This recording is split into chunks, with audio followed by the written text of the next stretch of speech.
आज के इस वीडियो में जानते हैं इलेक्ट्रोफिलिक प्रतिस्थापन अभिक्रिया क्या होती हैं, जो कि बहुत इंपॉर्टेंट रिएक्शंस होती हैं। अगर आप ऑर्गेनिक केमिस्ट्री या कार्बनिक रसायन की बात करते हैं तब ये बहुत ही इंपॉर्टेंट रोल हमारा जो है प्ले करती हैं, क्योंकि ये फिनॉल की प्रक्रियाएँ, बेंजीन की प्रक्रियाएँ या बेंजीन के डेरिवेटिव्स की जो प्रक्रियाएँ होती हैं उसमें ये ऑलमोस्ट होती ही होती हैं।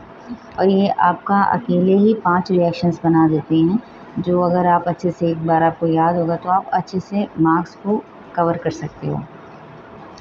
तो हमारे यहाँ पहले स्टार्ट होता है इलेक्ट्रोफिलिक प्रतिस्थापन अभिक्रिया। इलेक्ट्रोफिलिक क्या होता है ये मैंने आपको पिछली वीडियो में बताया है, आप चाहे तो उसे देख सकते हैं।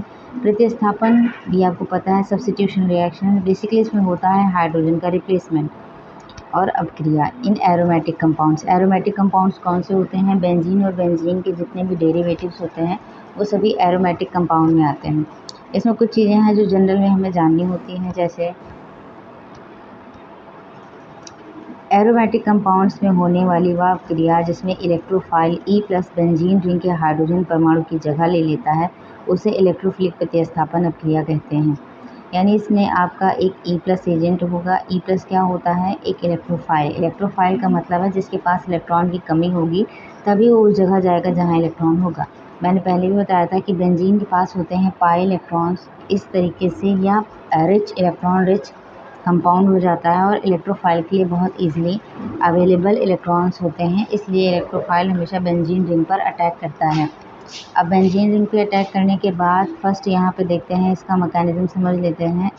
जब इलेक्ट्रोफाइल का फर्स्ट अटैक होता है तो ये इनके इलेक्ट्रॉन्स पे ही अटैक करता है और इसके हाइड्रोजन को रिप्लेस करने की कोशिश करता है।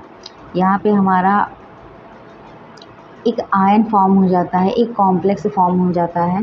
कॉम्प्लेक्स का मतलब ही वो होता है कि वो अनस्टेबल है। अनस्टेबल यानी अस्थायी है और किसी भी वक्त जो है वो रिएक्शन कर देगा। हमारा जो लास्ट का प्रोडक्ट होता है वो H+ का निकलना, जिसको डीप्रोटोनेशन भी बोलते हैं। डीप्रोटोनेशन का मतलब होता है H+ हम प्रोटॉन के फॉर्म में लेते हैं, इस वजह से जब H+ निकलता है तो उसको डीप्रोटोनेशन भी बोलते हैं। यहाँ पे हमारा इलेक्ट्रोफाइल ऐड हो जाता है। ठीक है, अब इसके कुछ रिक्वायरमेंट्स होते हैं, यानी जो ज़रूरत होती हैं। रिक्वायरमेंट्स क्या है? इलेक्ट्रोफाइल की उपस्थिति, लुईस अम्ल उत्प्रेरक यानी एक कैटलिस्ट प्रेजेंट होना चाहिए, जैसे AlCl3, FeCl3, Br2, FeBr3, ये सब प्रेजेंट होने चाहिए। बेंजीन रिंग की सक्रियता, और बेंजीन रिंग जो होता है वो काफ़ी एक्टिव होता है। यानी वैसे भी बेंजीन एक्टिव होता क्यों है, अनस्टेबल क्यों होता है? पहली बात तो इसमें जो पाई इलेक्ट्रॉन्स होते हैं वो काफ़ी रिएक्टिव होते हैं। मेन चीज़ यही होता है कि उसके पास पाई इलेक्ट्रॉन होते हैं। ठीक है, कुछ एग्जांपल्स भी यहाँ पे दिए गए हैं। बेंजीन स्वयं बहुत कम रिएक्टिव होता है, इसलिए इसे सक्रिय करने के लिए प्रबल प्रेरक की आवश्यकता होती है।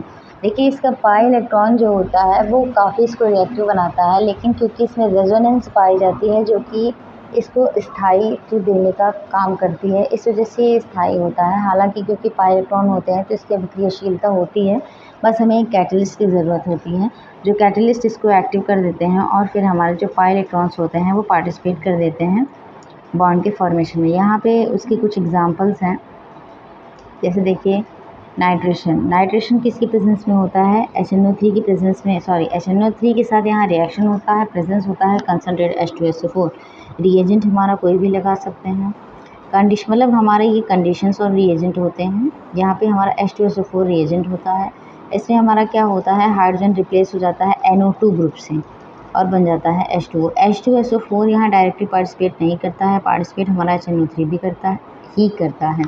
एक चीज़ हमेशा ध्यान रखिएगा कि ये ऐसी रिएक्शन होती हैं जो आप बेंजीन के जो कुछ डेरिवेटिव्स हैं जो कि ऑर्थो और पैरा ग्रुप वाले होते हैं उस पर आप इजीली कर सकते हैं, मतलब उसमें आप इनको एज अ रिएक्शन दिखा सकते हैं। यहाँ पे इसकी कुछ जो है जनरल जो है आपको इंडिकेशंस मिले हैं। नेक्स्ट हमारा है सल्फोनेशन। सल्फोनेशन में क्या होता है? सल्फोनिक ग्रुप का ऐड होना। नाइट्रेशन क्या होता है? नाइट्रिक ग्रुप का ऐड होना। नाइट्रिक ग्रुप यानी ये नाइट्रेट आयन, और ये सल्फोनेशन में सल्फोनिक ग्रुप क्या होता है? SO3H। यहाँ पे भी सेम चीज़ H2SO4 के साथ जब रिएक्शन होती है तो हमें SO3H जो है रिप्लेस कर देता है हाइड्रोजन को और हमें मिल जाता है बेंजीन सल्फोनिक एसिड। इस वजह से इसको सल्फोनेशन बोलते हैं। आप सिर्फ वर्ड से ध्यान रखिए, नाइट्रेशन का मतलब होता है नाइट्रो ग्रुप का ऐड होना, सल्फोनेशन का मतलब होता है सल्फोनिक ग्रुप का ऐड होना।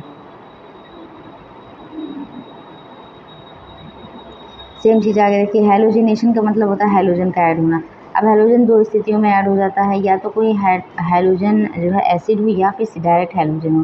यहाँ हमने डायरेक्ट हैलोजन लिया है। डायरेक्ट हैलोजन क्या करता है, एक हाइड्रोजन को रिप्लेस करता है और एक जो है अपनी जगह उसको ऐड कर देता है, अपने आप को ले आता है। यहाँ पे हमने हैलोजन लिया है क्लोरीन, इसलिए बनता है क्लोरोबेंजीन।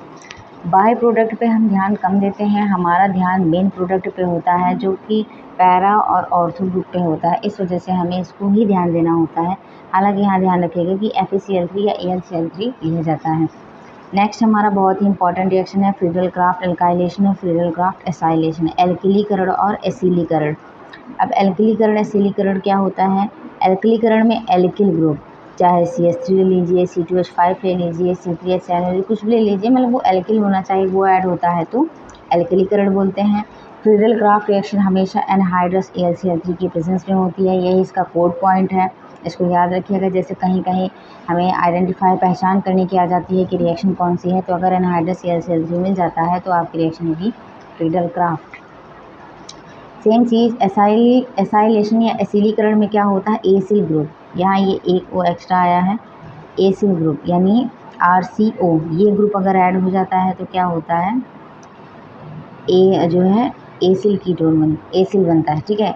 अब यहाँ एरिल कीटोन इसलिए बोला गया क्योंकि बेंजीन रिंग हमारी एरिल होती है और कीटोन जो है C डबल बॉन्ड ऑक्सीजन के साथ जो ऐड है, इस वजह से इसको कीटोन बोला गया है, ठीक है। जैसे मान लेते हैं अगर हम CH3Cl लेते हैं तो यहाँ बनता है टॉल्विन, ठीक है, या मेथिल बेंजीन। यहाँ पे हमारा बनता है बेंजोफिनोन अगर हम यहाँ पे CH3COCl लेते हैं, यानी एसिल क्लोराइड लेते हैं तो हमारा जो है बेंजोफिनोन बनता है, ठीक है।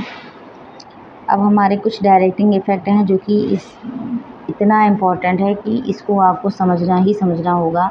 डायरेक्टिंग इफेक्ट का मतलब होता है कोई ग्रुप पहले से ही अगर किसी रिंग पे लगा हुआ है, बेंजीन रिंग पे, तो जो उसके साथ रिएक्ट करने वाला ग्रुप होगा वो डिसाइड करता है, लगा हुआ ग्रुप डिसाइड करता है कि जो आने वाला समूह है वो कहाँ जाएगा, उसी को ही डायरेक्टिंग ग्रुप कहते हैं।